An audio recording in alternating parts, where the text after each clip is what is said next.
જય હિન્દ વિદ્યાર્થી મિત્રો, welcome to my YouTube channel Gujarati grammar by Basira Mantra. વિદ્યાર્થી મિત્રો, ટાટ એચ એસ મદદનીશ કેળવણી નિરીક્ષક અને કોન્સ્ટેબલ જેવી પરીક્ષાઓ તો ટૂંક સમયમાં લેવાની જ છે અને બધી જ પરીક્ષા સંદર્ભે ગુજરાતી ભાષા સજ્જતામાં એક અગત્યનો ટોપિક રૂઢિપ્રયોગો અને તેના અર્થ એ હું આજે આપની સમક્ષ લઈને આવી છું. વિદ્યાર્થી મિત્રો, તમે જાણો છો કે રૂઢિપ્રયોગો જે છે એ ઘણા બધા હોય છે, એટલે મેં એના પાર્ટ પાડી દીધા છે, પાર્ટ વાઇઝ ડિવાઈડ કરી દીધું છે. તો બનશે ત્યાં સુધી એવો પ્રયત્ન કરશું કે દર બુધવારે એક નવો ટોપિક તમને ખાસ સમજવા મળે એ માટેનો મારો પ્રયત્ન રહેશે કે દર બુધવારે આપણે ગુજરાતી વ્યાકરણનો એક ટોપિક સમજીશું અને ત્યાર પછી અમુક દિવસોમાં આપણે નક્કી પણ કરીશું કે ઉદાહરણ તરીકે અઠવાડિયાના 2 દિવસ જે છે ટાટ એસ અને ટાટ એચએસ માટે આપણે પ્રશ્નો મૂકીશું.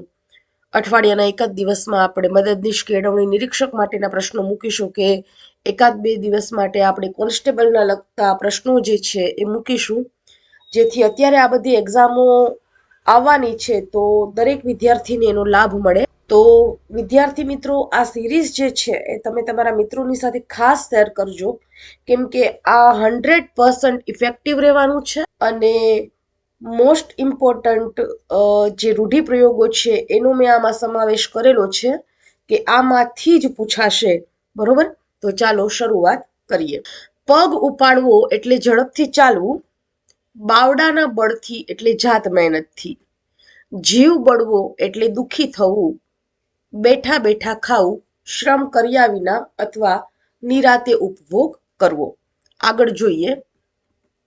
નિસાસો નાખવો એટલે આહ નાખવી, પેટનો ખાડો પૂરવો એટલે જીવન નિર્વાહ કરવો, ખૂણામાં નાખવું એટલે બેદરકારીથી બાજુમાં મૂકવું, ઉર તાણવું એટલે દિલ ખેંચાવવું. આગળ. ઉડીને આંખે વળગવું એટલે તરત ધ્યાન પર આવવું, મીટ માંડવી એટલે નજર સ્થિર કરી જોઈ રહેવું, મન ઠરવું એટલે સંતોષ થવો અથવા ગમી જવું, રામ રામ કરવા અહીં એનો અર્થ વિદાય લેવું એવો થાય છે. આગળ જોઈએ. કાન સોરીને દાઢ ચડાવવું, અહીંયા સતર્ક થઈ જવું એવો અર્થ છે. ઘોડાને ઘેર હોવું એટલે ખૂબ નજીક હોવું, મન ઉઠી જવું એટલે કે અભાવ આવવો, અહીંયા રસ ન રહેવો એવો અર્થ થાય છે. નજર ધ્રોબવી એટલે નજરથી નજર મેળવવી. આગળ. મિજાજ તરડાવવો એટલે અભિમાન થવું, ફાટી આંખે જોઈ રહેવું એટલે અચંબા કે વિસ્મય સાથે જોવું, આંખ કરડી થવી એટલે ગુસ્સાથી આંખ લાલ થવી, પડ્યો બોલ ઝીલવો એટલે આજ્ઞાનું પાલન કરવું. આગળ જોઈએ.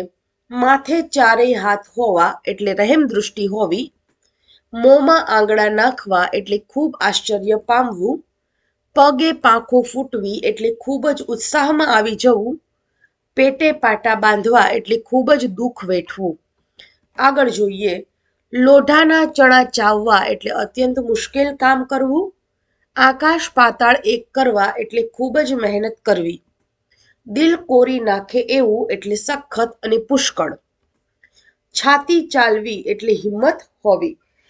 વિદ્યાર્થી મિત્રો, કદાચ તમને અહીંયા એવો પ્રશ્ન થઈ શકે કે દિલ કોરી નાખે એવું બરોબર છે એટલે સખત અને પુષ્કળ, તો એનો આટલો જ અર્થ થાય છે. એની સિવાય કોઈ આગળ વધારે એનો અર્થ થતો નથી, કેમ કે જીસીઆરટીમાં દિલ કોરી નાખે એવો જ્યાં રૂઢિપ્રયોગ આપેલો છે ત્યાં એનો અર્થ આટલો જ આપેલો છે, એટલે મેં આટલામાં એને સમાવી લીધેલો છે. આગળ જોઈએ. મોં પડી જવું એટલે શર્મિંદુ થઈ જવું, નીચું માથું કરવું એટલે શરમથી નીચે જોવું, દિલ જીતી લેવું એટલે પ્રિય થઈ જવું, જળજળિયા આવવા એટલે આંખમાં આંસુ આવી જવા. આગળ જોઈએ.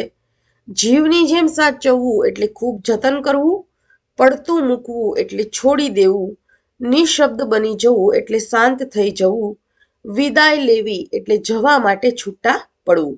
આગળ જોઈએ. જોતરાઈ જવું એટલે કામ ચોરી વિના કામે લાગવું, દિલ દઈને એટલે કે ખૂબ ઉત્સાહ અને ધગશથી, અહીંયા કામના અર્થમાં છે. કામમાં આત્મા રેડી દેવો એટલે પૂરેપૂરી લગનથી કામ કરવું અને પગરણ માંડવા એટલે શરૂઆત કરવી. આગળ જોઈએ, ઉચાળા ભરવા, ઘર બાર ખાલી કરીને નીકળી જવું કે ભાગી જવું અથવા ભાગવું. પગરણ માંડવા એટલે શરૂઆત કરવી.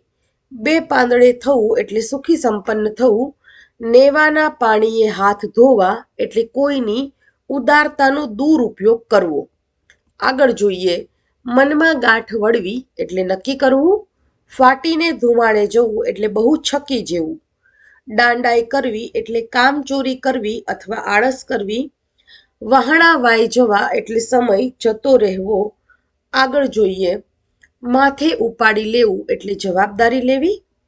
દિલ દ્રવી ઉઠવું એટલે ખૂબ દુઃખ થવું. માંડી વાળવું એટલે કામ બંધ કરવું. પાછી પાની કરવી એટલે પાછા હટવું. આગળ, લાગમાં આવવું એટલે તક મળવી અથવા બરાબર કબજામાં આવવું. તેડું મોકલવું એટલે નોતરું મોકલવું. ભોં ખોતરવા માંડવું એટલે નીચું જોઈને ઊભા રહી જવું. અક્કલનું તાળું ઉઘડવું એટલે બુદ્ધિ આવવી. આગળ, નજર કરવી એટલે લક્ષ્ય આપવું અથવા જોઈ લેવું. આગળ જોઈએ, દહાડો બગડવો એટલે ન ધાર્યું હોય તેવું થવું. બરાડી ઉઠવું એટલે મોટેથી બૂમ પાડવી. ઊંચે શ્વાસે એટલે ઉતાવળે. લાલ પીળા થઈ જવું એટલે ખૂબ ગુસ્સે થવું. આગળ, કાનમાં કંઈક કહેવું એટલે કંઈક ગુપ્ત વાત કરવી. મેળો જામવો એટલે ઘણા માણસોનું એકઠા થવું તે. ગામનું નાક એટલે અહીં ગામનું ગૌરવ અથવા ગામની શોભા. મૂછ મરડવી અભિમાન કે શુરાતન બતાવવું. આગળ, શ્રી ગણેશ કરવા એટલે કાર્યનો શુભારંભ કરવો. માથે કરવું એટલે અઘટિત વર્તન દ્વારા લોકોને વ્યાકુળ કરવા. પોરો ખાવો એટલે આરામ લેવો. તડકી છાયણી જોવી એટલે સુખ દુઃખમાંથી પસાર થવું. આગળ, પૂંઠ વાળવી એટલે પાછા વળીને જોવું. ઝંખવાણા પડી જવું એટલે છોભીલા પડી જવું કે ખસિયાણા પડી જવું.